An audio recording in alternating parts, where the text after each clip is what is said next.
This is a short video to show you how to check for flash codes or fault codes on a Freightliner FLD. This particular truck has a Cummins M14 motor.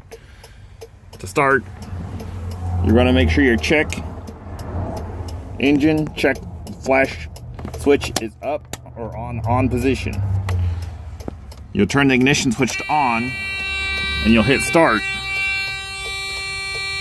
You just need to hit it briefly and your flash codes will start automatically.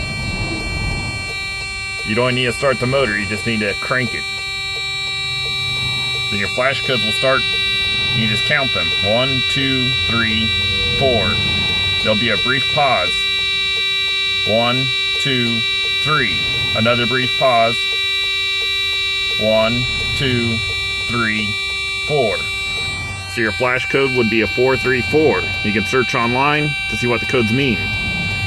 Also, you can hit this switch on the bottom to restart the codes, and this switch to move to the next code.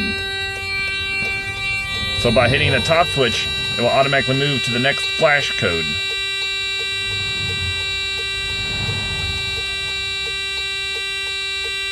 And then by hitting the bottom switch,